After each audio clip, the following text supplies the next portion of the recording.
यदि आप गरीब परिवार में जन्मे हैं तो ये आपकी गलती नहीं है, लेकिन यदि आप गरीब ही मर जाते हैं तो ये आपकी गलती है।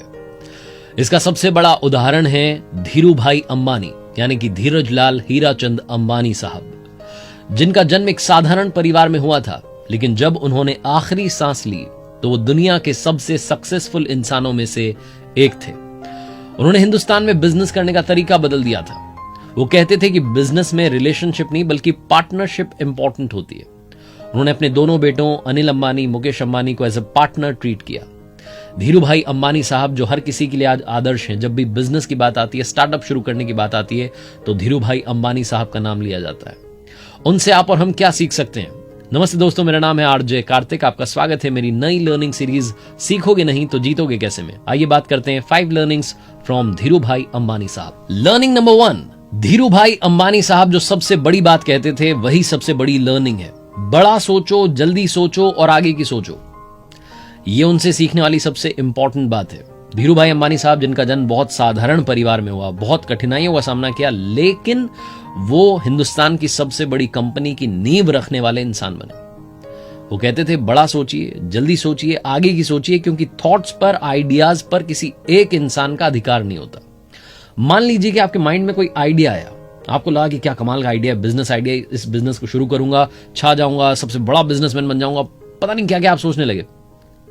थोड़े दिन के बाद में आप मार्केट में गए, आपने होर्डिंग देखा, आप ही के आइडिया पर किसी ने कंपनी बना दी और एडवर्टीजमेंट करने लग गया। तब आपको मालूम चला, ओहो, ये आइडिया तो पहले से मार्केट में आ गया है।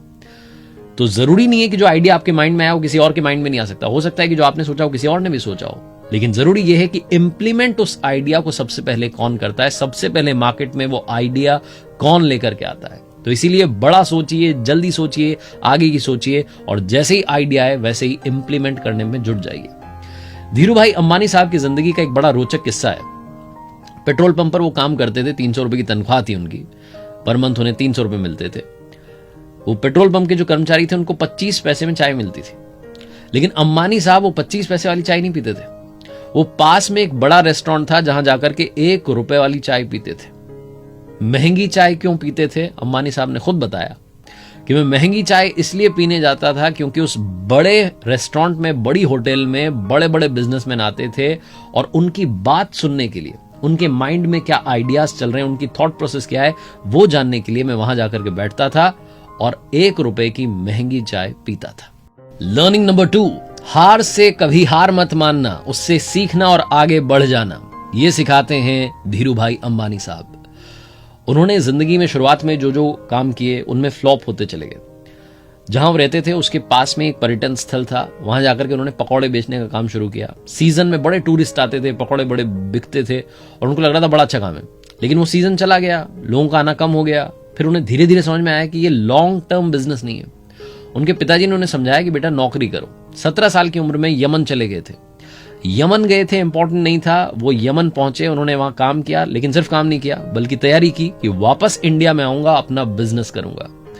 15,000 रुपए की सेविंग्स के साथ में धीरूभाई अंबानी साहब ने एक छोटे से दफ्तर में रिलायंस कमर्शियल कॉरपोरेशन की शुरुआत की। छोटा सा ऑफिस जिसमें 3 कुर्सी, 1 टेबल, 1 टेलीफोन था, वहां से उन्होंने शुरुआत की और आज उनके बेटे मुकेश अंबानी साहब के पास में एंटीलिया है, जो कि दुनिया का सबसे महंगा घर है। कहने का मतलब यह है कि शुरुआत में अगर फ्लॉप हो भी जाए तो हार नहीं माननी है, अपना काम करते रहना है, तैयारी करते रहनी है और आखिर में जीत हासिल करनी है। लर्निंग नंबर 3, शुरुआत करना बहुत जरूरी है। धीरूभाई अंबानी साहब से सीखने वाली बात यह कि कम से कम शुरू तो कीजिए। आपके माइंड में कोई आइडिया आ गया है तो उसे इंप्लीमेंट तो कीजिए। धीरूभाई अंबानी साहब बचपन से ही बिजनेस माइंडेड थे। उन्होंने बचपन में ही पकौड़े, नाश्ता, फ्रूट्स ये सब बेचने का काम किया। जब उन्हें समझ में आया कि लॉन्ग टर्म नहीं है, फायदा ज्यादा नहीं होगा, तो फिर वो यमन गए थे, वहां जाकर के उन्होंने जॉब की थी। जॉब में जो सेविंग्स हुई उससे फिर उन्होंने कंपनी की शुरुआत की और धीरे धीरे धीरे अपने एम्पायर को बढ़ाते चले गए, बड़ा नाम कमाते चले गए।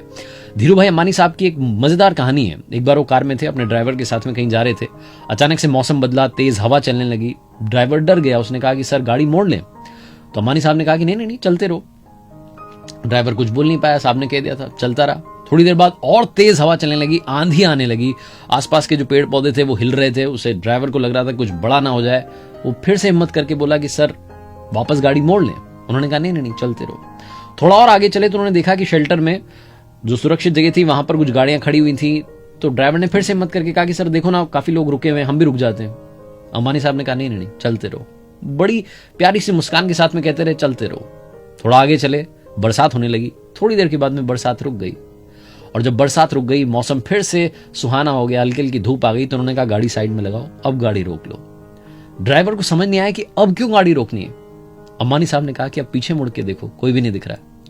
जो रुक गए वो रुक गए, वो आए ही नहीं, और हम वो तूफान, वो आंधी पार करके यहां तक पहुंच गए। इसलिए चलते रहो, रुको मत। लर्निंग नंबर 4, अपनों का साथ और ऊपर वाले का आशीर्वाद जिंदगी में कभी छोड़िएगा मत। धीरू भाई अंबानी साहब ने जिंदगी के हर कदम पर अपनी पत्नी को साथ रखा। जब वो यमन गए थे जॉब करने के लिए यंग एज में, अदन जहां पर वो पहुंचे थे, वो अदन की दुनिया कोकिलाबेन जी के लिए बिल्कुल अलग थी। लेकिन धीरू भाई अंबानी साहब ने अपनी धर्मपत्नी को समझाया कि इस दुनिया में भी हमें एडजस्ट करना होगा। जब मुंबई आए, जब बिजनेस शुरू किया, धीरे धीरे बड़े बिजनेसमैन बने, तो जब बड़ी होटल्स में जाते थे खाना खाने के लिए, 5 स्टार होटल्स में, तो अपनी धर्मपत्नी को साथ ले जाते थे और उनसे कहते थे कि आप अलग अलग क्विजीन ट्राई कीजिए, मैक्सिकन, चाइनीज, इटालियन, ये सब खाइए, क्योंकि दुनिया में बहुत सारी डिशेज हैं और हमें उनका लुत्फ उठाना चाहिए। धीरू भाई अंबानी साहब से सीखने वाली दूसरी बात है, ऊपर वाले का आशीर्वाद साथ रखिएगा। आज भी अंबानी फैमिली राजस्थान के नाथद्वारा में श्रीनाथ जी के मंदिर में हर बार जाती है, हर साल जाती है। कभी भी किसी भी बड़े बिजनेस की शुरुआत करने से पहले, बड़े काम की शुरुआत करने से पहले वहां आकर के प्रणाम करना नहीं भूलती है। तो ये कल्चर आज भी अंबानी फैमिली का बरकरार है। धीरू भाई अंबानी साहब से सीखने वाली जो 5वीं बात है, आइए उसकी बात करते हैं। Learning number 5, choose your team wisely. हमने सुना है बचपन से कि अकेला इंसान पहाड़ नहीं तोड़ सकता, लेकिन फिर हमें मालूम चला कि दशरथ मांझी साहब ने अकेले ही पहाड़ तोड़ दिया था। अकेले पहाड़ तोड़ना अगर बिजनेस होता तो अलग बात होती, लेकिन बिजनेस अकेले पहाड़ तोड़ने का काम नहीं होता। बिजनेस खड़ा होता है एक अच्छी टीम से। तो अपनी टीम को वाइजली चूज करें। यह धीरू भाई अंबानी साहब की एक बड़ी लर्निंग है जो हमें सीखनी चाहिए कि जिन लोगों को हम साथ में ले रहे हैं, क्या वो ट्रस्ट वर्दी हैं, क्या वो फेथफुल हैं। मतलब हम उन पर ब्लाइंड ना सही, लेकिन ट्रस्ट तो कर सकते हैं। ऐसे लोगों की टीम के साथ में आगे बढ़ेंगे, एक्सपर्ट्स को साथ लेकर के चलेंगे, तो आपका जो भी आइडिया है, जो भी आप स्टार्टअप लेकर के आए हैं, या जो भी आप अचीव करना चाहते हैं बिजनेस में, वो आप डेफिनेटली अचीव करेंगे। धीरू भाई अंबानी साहब ने कहा था कि अगर आप अपने सपने पूरे नहीं करेंगे तो कोई और आपका इस्तेमाल उसके सपने पूरे करने में करेगा। इसलिए अपने सपने पूरे करने के पीछे लग जाइए, उन्हें पूरा करके दिखाइए। धीरू भाई अंबानी साहब का एक खुद पर भरोसा था, खुद पर ट्रस्ट था कि वो इंसान जो एक दिन पेट्रोल पंप पर काम कर रहा था, आज उनकी कंपनी रिलायंस के बहुत सारे पेट्रोल पंप्स हैं। दुनिया में सब कुछ पाया जा सकता है, उसी की कहानी है धीरू भाई अंबानी